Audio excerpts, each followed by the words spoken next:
जिस प्रकार से कोरोना ने हमारी और आपकी जिंदगियों में तबाही मचाई है, इससे कोई भी अछूता नहीं रहा है। चाहे वो आम हो या खास हो, सभी के जीवन में कोरोना ने एक प्रभाव डाला है। व्यापारी हो या नौकरी पेशा, सभी इस कोरोना से परेशान हैं। वहीं अगर हमारे देश का फ्यूचर देखें, अगर माने तो हमारे जो छात्र हैं वो भी इस कोरोना महामारी की चपेट में बुरी तरीके से आए हैं। जैसे कि आपकी जानकारी के लिए बता दूं कि कोरोना की जिस तरीके से पीक आया था, उस दौरान 10वीं की परीक्षाएं तो रद्द कर ही दी गई थी। वहीं अब जैसा कि वैज्ञानिकों के अनुसार अब जो कोरोना की लहर आएगी, यानी कि तीसरी वेव आएगी, उसमें बच्चों को काफी खतरा हो सकता है। उसी के मद्देनजर सीबीएसई, आईसीएसई और अब यूपी बोर्ड ने भी 12वीं की परीक्षाओं को रद्द कर दिया है, क्योंकि 12वीं की जो परीक्षाएं होती हैं वो बेहद अहम होती हैं। उसी से बच्चों के आगे का जीवन तय किया जाता है और बच्चे अपना जीवन भी तय करते हैं। तो इसी सिलसिले में आज हम अभिभावकों, विद्यार्थियों और शिक्षाविदों से बात करेंगे कि किस तरीके का प्रभाव डालेगा ये कोरोना, और जो ये डिसीजन सरकार द्वारा लिया गया है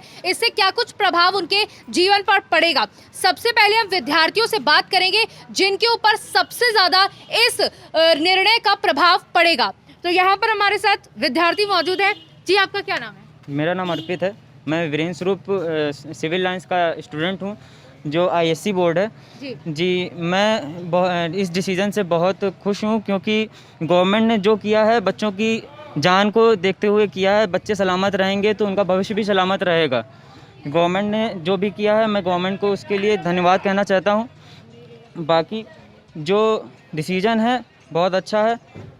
देखिए, जैसे कि इन्होंने कहा कि डिसीजन बिल्कुल सही है, क्योंकि उनको कहा कि जान है तो जहान है। यहाँ पर और भी बच्चे मौजूद हैं, उनसे जानेंगे। जी, आपका क्या नाम है? मेरा नाम प्रखर मिश्रा, मैं जवाहर नगर, ओंकारेश्वर जवाहर नगर का छात्र हूँ।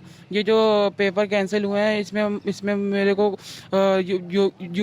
योगी सरकार जी द्वारा हम लोग को स्वास्थ्य को देखते हुए उन्होंने बहुत सही कदम उठाया है, क्योंकि जान है तो जान है। आपने जैसा बोला भी, क्योंकि अब ये परीक्षा कैंसिल होगा, इसका ये थोड़ा नहीं कि हम लोग आगे जो नीट और IIT परीक्षा होंगे उसमें हम लोग अपना अच्छे से अच्छा देने की कोशिश करेंगे। बिल्कुल, जैसे कि परीक्षाएं कैंसिल हो गई हैं, आपको लग रहा है कि अब जान है तो जहान है, लेकिन जो ग्रेडिंग सिस्टम होगा, जैसे कि पूरे साल विद्यार्थी पढ़ता है एक वो अहम पेपर के लिए, तो कहीं ना कहीं रिजल्ट में कोई दिक्कत ना आए, आगे की आपके फ्यूचर में कोई दिक्कत ना आए, इस पर क्या कहेंगे? मैम, इसमें यही है कि हम जो वैसे सरकार जो हमारी करेगी, कुछ ना कुछ उसने सोचा होगा, तभी उसने ये जो इतना बड़ा फैसला लिया है। और रही बात, योगी जी अपने बच्चों की हित के लिए सोचेंगे। और ये बात रही हमारे स्कूल वालों, जो हमारे 10 बेसिस पे बताया गया था कि नंबर उसमें बोला जा रहा है कि जैसे जाएंगे, न्यूज़ बताया जा रहा है। अब उसी भी पे हम लोग की मार्किंग होगी। और जो बाकी जो नीट IIT के जो पेपर रहते हैं, उनका जो IIT एग्ज़ाम खुद ही कराती है, तो उसमें तो हम लोग को अपना खुद का एफर्ट लगाना पड़ेगा, तभी वो पेपर पास आउट कर पाएंगे। अच्छा, जिस तरीके से जो ग्रेडिंग सिस्टम बताया जा रहा है कि 10th और 11th के हिसाब से आपकी मार्कशीट तैयार की जाएगी, मान लीजिए जिस प्रकार से आपने अगर 12th के लिए ज्यादा मेहनत करी, क्या आपको लगता है कि आप कहीं ना कहीं डिसअपॉइंट है या खुश है इस पूरे? नहीं मैम, सरकार ने कुछ सोच के लिए हमारे लिए वो किया होगा। जैसे कि हम लोग 11th 12th हम लोगों ने सारी पेपर्स ऑनलाइन दिए हैं, तो हो सकता है कुछ सोच के ही किया हो। और जैसे CBSE ने उनको ऑप्शन दिया है ना, बाद में जबकि सिचुएशन सही हो जाए तो वो एग्जाम दे सकते हैं अपने, वैसे यूपी बोर्ड को भी एक एग्जाम के लिए देना चाहिए, और वो शायद दे भी। बिल्कुल, जैसे यहाँ पर इन लोगों का कहना है कि जान है तो जहान है, और जो मार्किंग होगी वो उनके हित में ही देखते हुए रहेगी, और अगर उन्हें फ्यूचर में कुछ भी करना है वो उस हिसाब से कर लेंगे। अच्छा, अगर मैं आपसे पूछूं तो क्या लगता है, आपने पूरे साल पढ़ाई की, उसके बाद एग्जाम्स नहीं हुए? पढ़ाई तो पूरी साल मन लगा के की है, पर स्वास्थ्य को देखते हुए सरकार ने जो फैसला लिया है हमारे लिए अच्छा ही लिया होगा। अच्छा तो फैसला लिया है, क्या कहना है इसका? सरकार ने फैसला लिया है स्वास्थ्य के लिए, स्वास्थ्य को देखते हुए तो ये सही होगा। अच्छा, तो जैसे यहाँ पर इनका भी कहना है कि जान है तो जहान है भाई, बार बार जो, क्योंकि तीसरी लहर जो है वो बच्चों पर काफी हावी है, तो यहाँ पर उनके अभिभावक भी मौजूद है कि जानते हैं कि उनका क्या कहना है कि सरकार के इस फैसले की। जी, आपका क्या नाम है? मेरा नाम तृप्ति मिश्रा है। मेरी बच्ची इंटर में पढ़ती है। मैं माननीय महोदय जी का, योगी आदित्यनाथ जी का शुक्रिया करूँगी, क्योंकि उन्होंने एक बहुत अच्छा फैसला है। इस स्थिति में हम लोग अपने बच्चों को पेपर देने के लिए नहीं भेजना चाह रहे थे, चाहे साल खराब हो जाता, लेकिन उन्होंने जो डिसीजन लिया उससे हम लोग बहुत सहमत हैं। और इस महामारी से हम लोगों ने जो कुछ भी खोया है, बहुत कुछ गंवाया है, उससे हम लोग त्रस्त हैं। अच्छा, जिस प्रकार से आपके बच्चे ने पूरे साल मेहनत की है, जो ग्रेडिंग सिस्टम, क्या लगता है कि आपको आपके बच्चे की फ्यूचर पर कोई प्रभाव नहीं पड़ेगा, या आप संतुष्ट हैं इस फैसले से? अब संतुष्ट होना ही पड़ेगा हम लोगों, क्योंकि ये जो महामारी आई है ना, अभी बहुत खतरनाक रूप ले सकती है कहने का है। तो बच्चों के लिए भविष्य में जो है माननीय योगी जी ने जो कदम उठाया है ये बहुत अच्छा उठाया है। यदि बच्चे मेरे स्वस्थ हैं, सुरक्षित हैं, तो कोई भी कंपटीशन है वो निकाल लेंगे। तैयारी तो उन्होंने बहुत अच्छा, हमारे बच्चे टॉपर के बच्चे हैं। तकलीफ भी है इस चीज़ का, लेकिन क्या किया जाए, इस महामारी के आगे हम लोग मजबूर हैं। तो बच्चों को यही कहते हैं अपना सेल्फ स्टडी करो और आगे की तैयारी करो।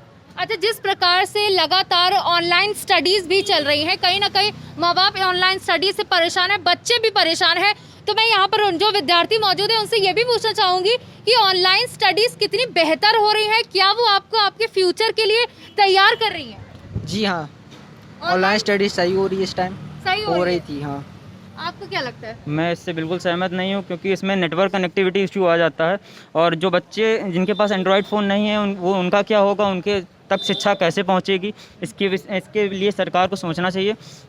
और ये ऑनलाइन में बच्चा खाली पढ़ रहा है, उसको उसके सराउंडिंग नहीं मिल रही है, पढ़ाई का एक माहौल नहीं मिल रहा है, जिससे कि उसका मन नहीं लग सकता है।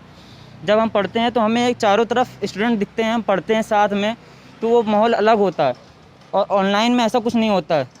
तो ये इससे मैं सहमत नहीं हूँ। बिल्कुल, यहाँ उनका कहना है कि एक स्टडी एनवायरनमेंट जो होता है वो उनको नहीं मिल पा रहा है। यहाँ पर अब हम एक हमारे साथ अध्यापक गण भी मौजूद है, जिनसे जानेंगे क्या कुछ ये पूरा जो सिस्टम तैयार किया जा रहा है कि 10th और 11th के हिसाब से एवरेज मार्किंग की गई, जो मेधावी बच्चे हैं उनको भी उसी पढ़ने में रख दिया गया है, और जो एवरेज स्टूडेंट है वो तो एवरेज में है ही, तो इस पर क्या कुछ प्रभाव पड़ेगा?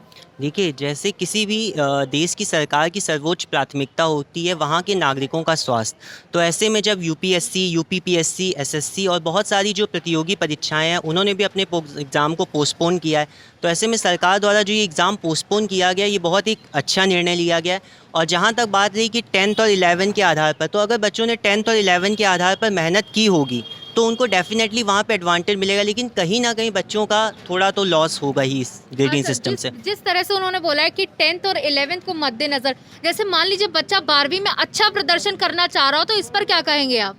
इसमें मैं यूपी माध्यमिक शिक्षा बोर्ड को सीबीएसई की पॉलिसी फॉलो करनी चाहिए। जैसे सीबीएसई ने अपने छात्रों को कहा है, when the condition are going to the normal then the eligible student can apply for the examination, that must be policy followed by the UP board also. Okay, जैसे कि इन्होंने बताया है कि जो सीबीएसई बोर्ड द्वारा पॉलिसीज निकाली गई है कि अगर कोई भी बच्चा चाहता है दोबारा पेपर देने के लिए, तो वो पूरी तरीके से बाध्य उसको नहीं किया जाएगा और वो पेपर दे सकता है। तो यहाँ पर मौजूद तीनों वर्ग यानी कि अध्यापक से भी हमने बात की, तो उन्होंने बताया कि कहीं ना कहीं जरूर घातक तो है ही, क्योंकि कोरोना हमारे जीवन में सिर्फ और सिर्फ बुराइयां ही लेके आया, न जाने कितने लोगों को हमने खो दिया है। और जो अभिभावक मौजूद है उनका कहना है कि हम चाहे साल बर्बाद करवा देते लेकिन अपने बच्चों को एग्जाम देने के लिए नहीं भेजते। और वहीं स्टूडेंट्स का कहना है कि जो भी है रिजल्ट हम ऊपर नीचे देख लेंगे, लेकिन जान है तो जहान है। तो यहाँ आपने देखा कि किस तरीके से तीनों वर्ग के लोगों की प्रतिक्रियाएं क्या आई। तो अब कब तक ये कोरोना चलेगा और किस तरीके से हर चीज़ों में गड़बड़ाहट आएगी, किस तरीके से व्यवस्थाओं को सरकार संभालने की कोशिश करेगी, ये हम और आप ज़रूर देखेंगे। लेकिन बस इसी जीएमडी के माध्यम से आपसे यही कहना चाहूँगी कि 2 गज की दूरी बनाकर रखें, मास्क लगाएं और सैनिटाइजर का प्रयोग करते रहें और अपने घरों पर सुरक्षित रहें। Camera person